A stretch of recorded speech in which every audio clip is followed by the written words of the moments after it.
Test 2.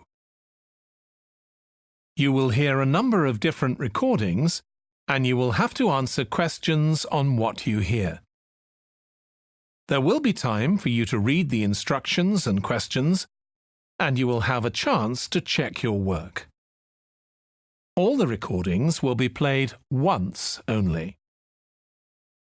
The test is in 4 sections. At the end of the test, you will be given 10 minutes to transfer your answers to an answer sheet. Now turn to Section 1.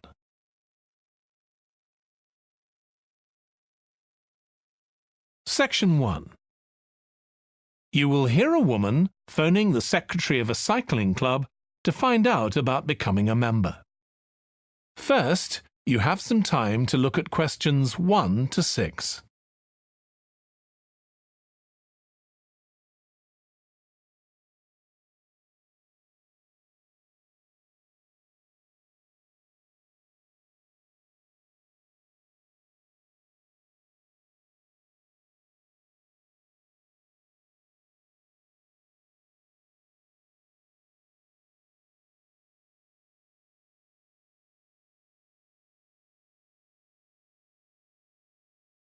You will see that there is an example that has been done for you. On this occasion only, the conversation relating to this will be played first. Hello, South City Cycling Club. Oh, hi. I want to find out about joining the club. Right, I can help you there. I'm the club secretary and my name's Jim Hunter. Oh, hi, Jim. The club secretary's name is Jim Hunter, so Hunter has been written in the space. Now we shall begin. You should answer the questions as you listen because you will not hear the recording a second time. Listen carefully and answer questions 1 to 6. Hello, South City Cycling Club. Oh, hi. I want to find out about joining the club. Right, I can help you there. I'm the club secretary and my name's Jim Hunter. Oh, hi, Jim. So, are you interested in membership for yourself? That's right. Okay, well, there are basically 2 types of adult membership. If you're pretty serious about cycling, there's the full membership. That costs $260, and that covers you not just for ordinary cycling, but also for races both here in the city and also in other parts of Australia. Right. Well, I'm not really up to that standard. I was more interested in just joining a group to do some cycling in my free time. Sure, that's why most people join.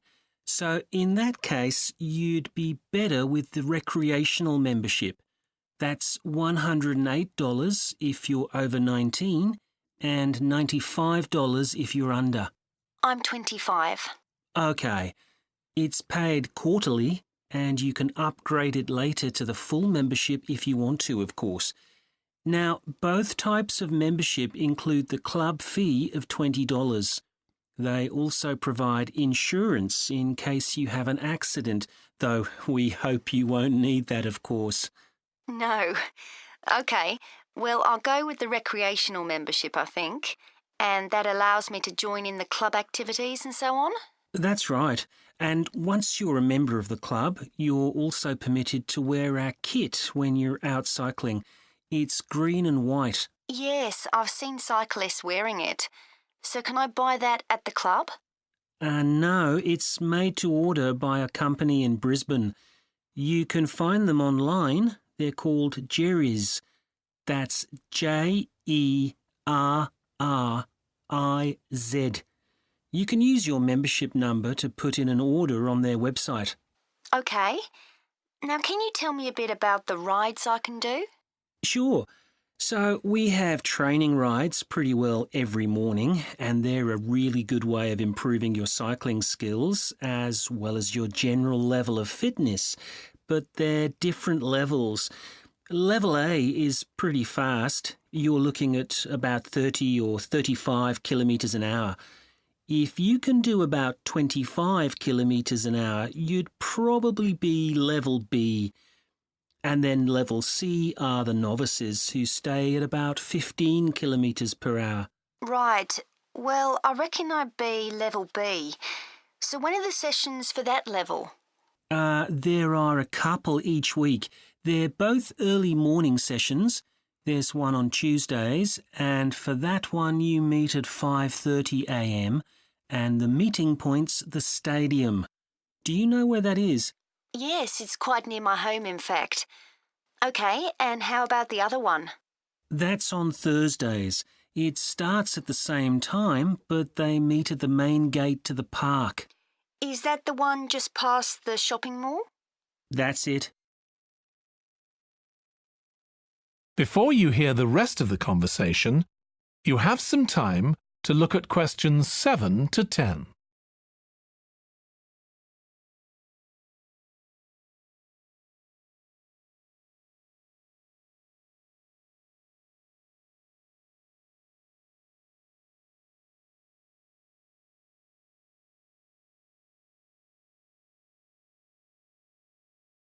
Now listen and answer questions 7 to 10. So how long are the rides? They're about an hour and a half, so if you have a job, it's easy to fit in before you go to work. And the members often go somewhere for coffee afterwards, so it's quite a social event. OK, that sounds good. I've only just moved to the city, so I don't actually know many people yet. Well, it's a great way to meet people. And does each ride have a leader? Sometimes, but not always.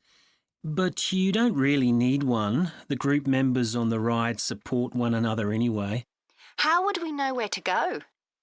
If you check the club website, you'll see that the route for each ride is clearly marked. So you can just print that out and take it along with you. It's similar from one week to another, but it's not always exactly the same. And what do I need to bring? Well, bring a bottle of water and your phone. You shouldn't use it while you're cycling, but have it with you. Right. And in winter, it's well before sunrise when we set out, so you need to make sure your bike's got lights. That's OK. Well, thanks, Jim. I'd definitely like to join. So what's the best way of going about it? You can... That is the end of section 1. You now have half a minute to check your answers.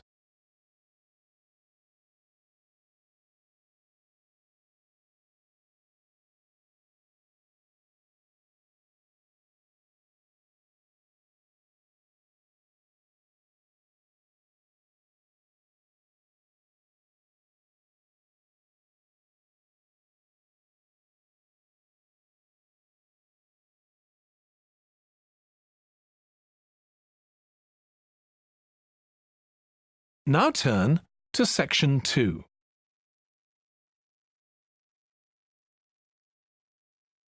Section 2. You will hear a manager in a company talking to employees about volunteering for charity work. First, you have some time to look at questions 11 to 16.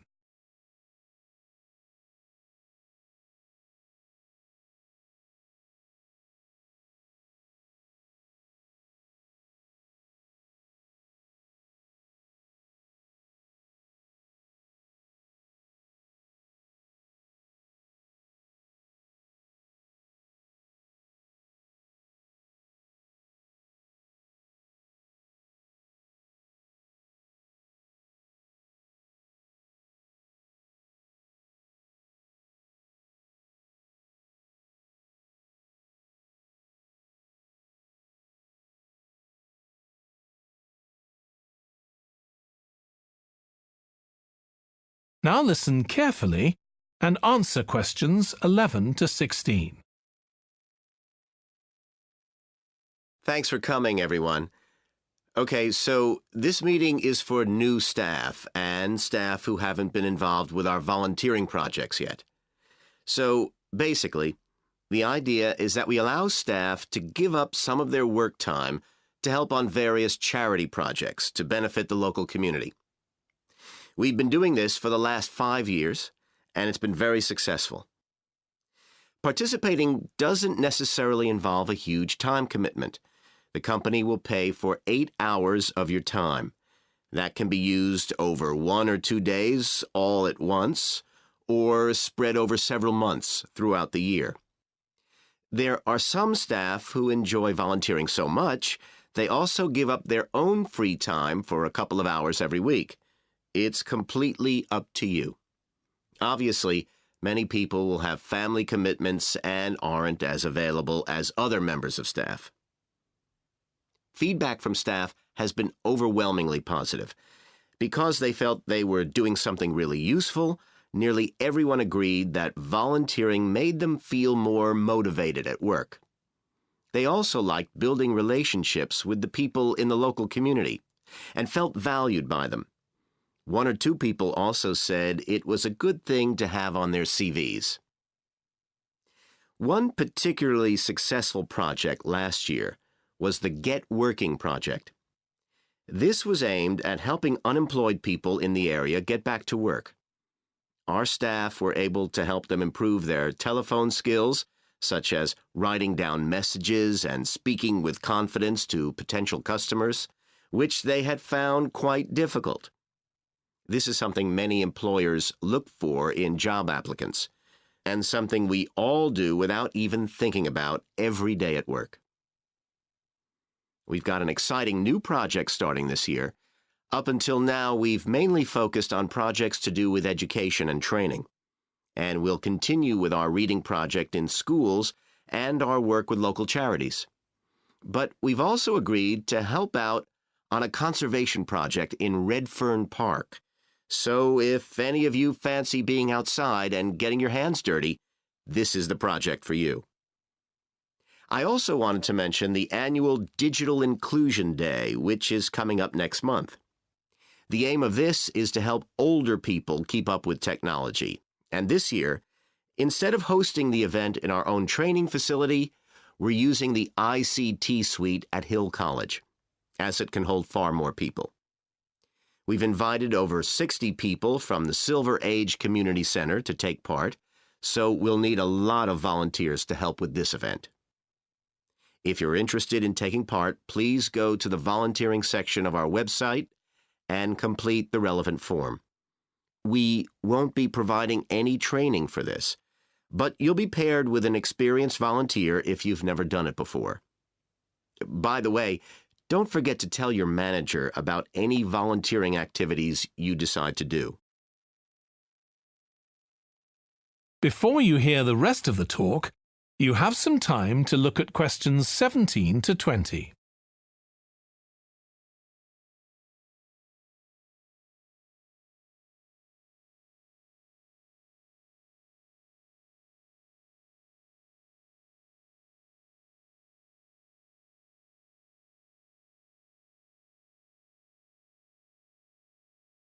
Now listen and answer questions 17 to 20. The participants on the Digital Inclusion Day really benefited. The majority were in their 70s, though some were younger, and a few were even in their 90s. Quite a few owned both a computer and a mobile phone, but these tended to be outdated models. They generally knew how to do simple things like send texts, but weren't aware of recent developments in mobile phone technology. A few were keen to learn, but most were quite dismissive at first. They couldn't see the point of updating their skills. But that soon changed. The feedback was very positive. The really encouraging thing was that participants all said they felt much more confident about using social media to keep in touch with their grandchildren, who prefer this form of communication to phoning or sending emails. A lot of them also said playing online games would help them make new friends and keep their brains active. They weren't that impressed with being able to order their groceries online, as they liked going out to the shops, but some said it would come in handy if they were ill or the weather was really bad. One thing they asked about was using tablets for things like reading newspapers. Some people had been given tablets as presents, but had never used them. So that's something we'll make sure we include this time. That is the end of section 2. You now have half a minute to check your answers.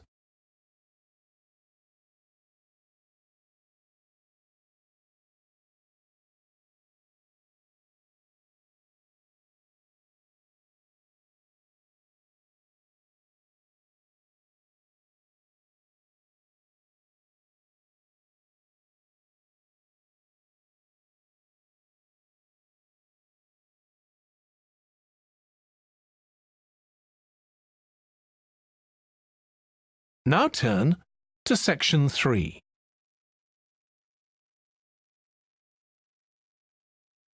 Section 3. You will hear a student called Russ consulting his tutor about a presentation he is preparing on nanotechnology, the study of materials on an extremely small scale.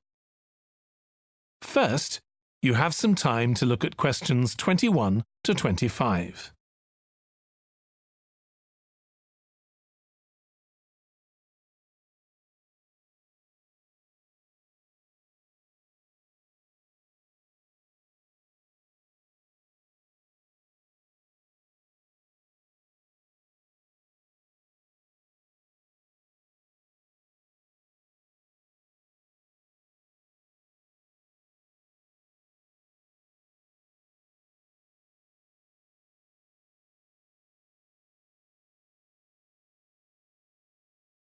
Now listen carefully and answer questions 21 to 25. Come in, Russ. Thank you. Now, you wanted to consult me about your class presentation on nanotechnology. You're due to give it next week, aren't you? That's right, and I'm really struggling. I chose the topic because I didn't know much about it and wanted to learn more, but now I've read so much about it, in a way there's too much to say. I could talk for much longer than the 20 minutes I've been allocated. Should I assume the other students don't know much and give them a kind of general introduction? Or should I try and make them share my fascination with a particular aspect? You could do either, but you'll need to have it clear in your own mind.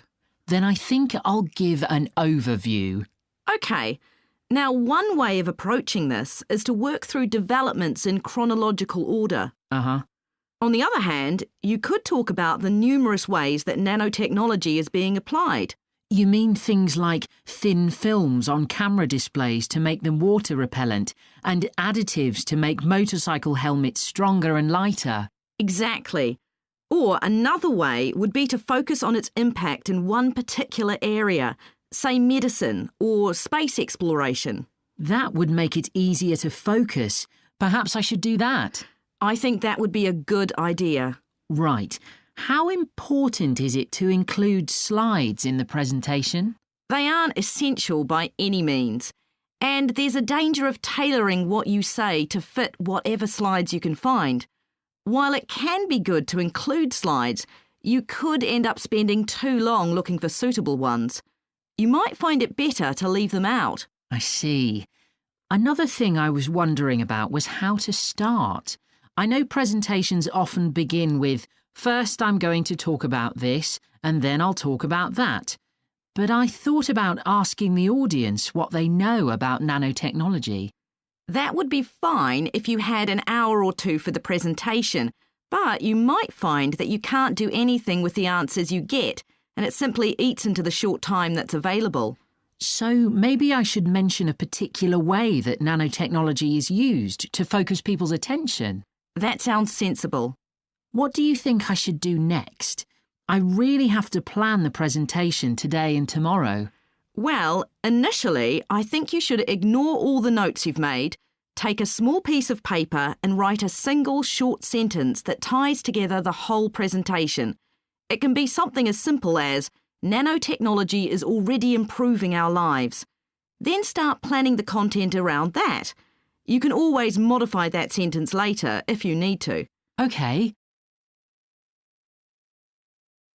Before you hear the rest of the discussion, you have some time to look at questions 26 to 30.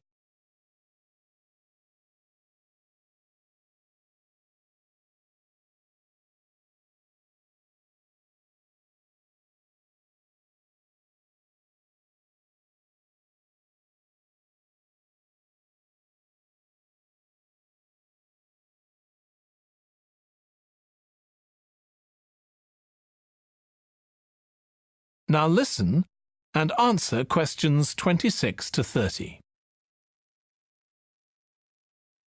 OK, now let's think about actually giving the presentation.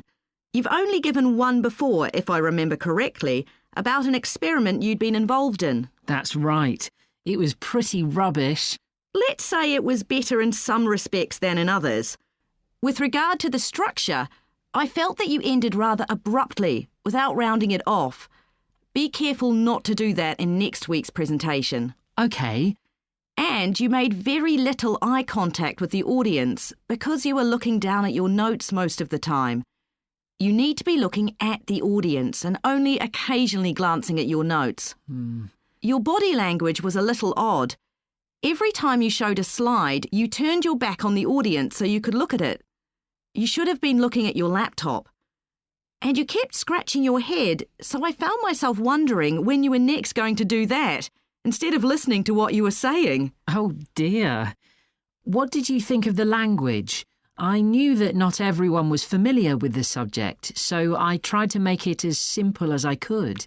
Yes, that came across. You used a few words that are specific to the field, but you always explained what they meant, so the audience wouldn't have had any difficulty understanding. I must say, the handouts you prepared were well thought out. They were a good summary of your presentation, which people would have been able to refer to later on, so well done on that. Thank you. Well, I hope that helps you with next week's presentation. Yes, it will. Thanks a lot. I'll look forward to seeing a big improvement then. That is the end of section 3. You now have half a minute to check your answers.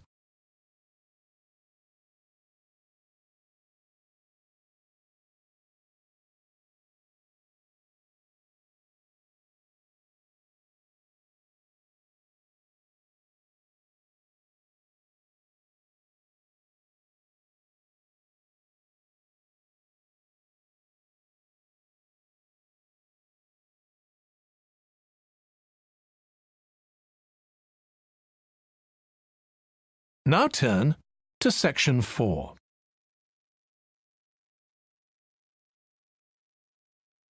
Section 4. You will hear a lecturer in psychology talking about a type of memory. First, you have some time to look at questions 31 to 40.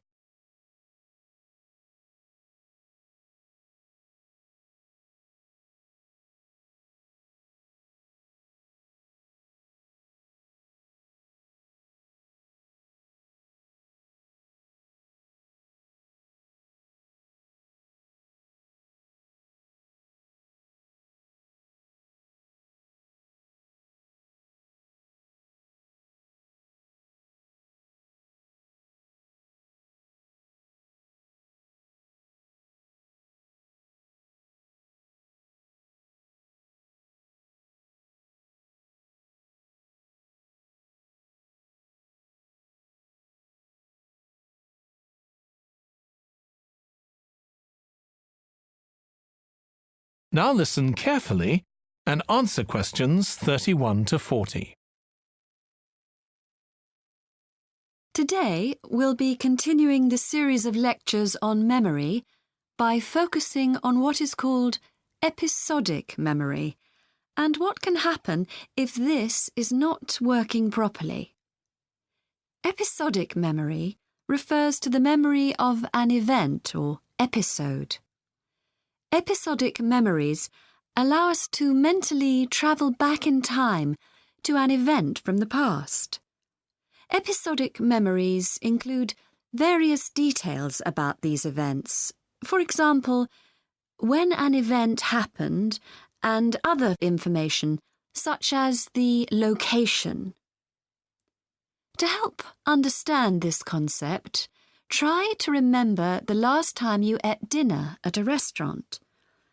The ability to remember where you ate, who you were with, and the items you ordered are all features of an episodic memory. Episodic memory is distinct from another type of memory called semantic memory. This is the type of factual memory that we have in common with everyone else. That is your general knowledge of the world. To build upon a previous example, remembering where you parked your car is an example of episodic memory. But your understanding of what a car is and how an engine works are examples of semantic memory. Unlike episodic memory, semantic memory isn't dependent on recalling personal experiences. Episodic memory can be thought of as a process with several different steps of memory processing, encoding, consolidation, and retrieval. The initial step is called encoding. This involves the process of receiving and registering information which is necessary for creating memories of information or events that you experience. The degree to which you can successfully encode information depends on the level of attention you give to an event while it's actually happening. Being distracted can make effective encoding very difficult. Encoding of episodic memories is also influenced by how you process the event. For example, if you were introduced to someone called Charlie, you might make the connection that your uncle has the same name. Future recollection of Charlie's name is much easier if you have a strategy to help you encode it. Memory consolidation, the next step in forming an episodic memory, is the process by which memories of encoded information are strengthened, stabilized, and stored to facilitate later retrieval. Consolidation is most effective when the information being stored can be linked to an existing network of information. Consolidation makes it possible for you to store memories for later retrieval indefinitely. Forming strong memories depends on the frequency with which you try to retrieve them. Memories can fade or become harder to retrieve if they aren't used very often. The last step in forming episodic memories is called retrieval, which is the conscious recollection of encoded information. Retrieving information from episodic memory depends upon semantic, olfactory, auditory, and visual factors. These help episodic memory retrieval by acting as a prompt. For example, when recalling where you parked your car, you may use the colour of a sign close to where you parked. You actually have to mentally travel back to the moment you parked.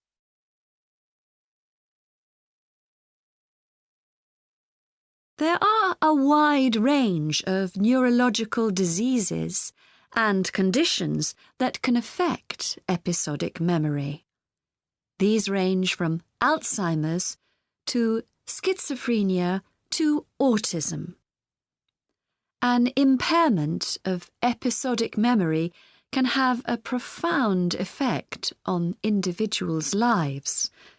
For example, the symptoms of schizophrenia can be reasonably well controlled by medication. However, patients' episodic memory may still be impaired, and so they are often unable to return to university or work. Recent studies have shown that computer-assisted games designed to keep the brain active can help improve their episodic memory. Episodic memories can help people connect with others, for instance by sharing intimate details about their past, something individuals with autism often have problems with. This may be caused by an absence of a sense of self. This is essential for the storage of episodic memory and has been found to be impaired in children with autism. Research has shown that treatments that improve memory may also have a positive impact on children's social development. One study looked at That is the end of section 4. You now have half a minute to check your answers.